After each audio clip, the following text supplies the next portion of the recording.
Assalamualaikum warahmatullahi wabarakatuh.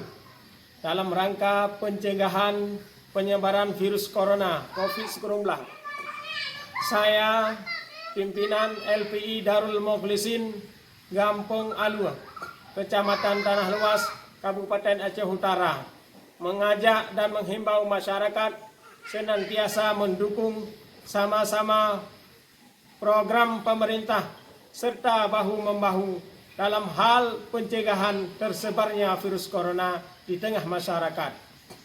Adapun yang pertama, dianjurkan kepada masyarakat untuk selalu beristighfar. Artinya astaghfirullahaladzim alladzi la ilaha illa huwal hayyul qayyum wa atubu ilaihi.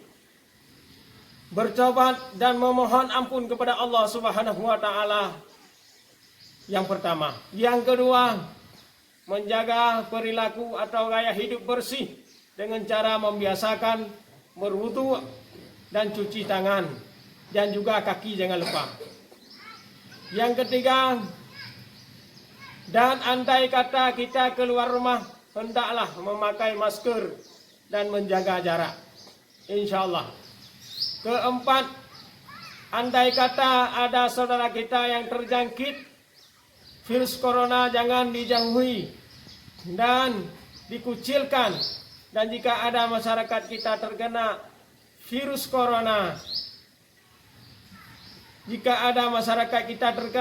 corona, jenazahnya dikebumikan di tempat kita. Hendaknya kita terima dengan lapang dada. Nabi Muhammad SAW pernah berpesan kepada kita, umatnya, tidaklah beriman di antara kalian sehingga kalian cinta kepada saudara kalian sebagaimana kalian cinta diri kalian sendiri. Disinilah yang dapat saya sampaikan. Mudah-mudahan bermanfaat seluruh kita semua. Amin, amin ya rabbal alamin. Assalamualaikum warahmatullahi wabarakatuh.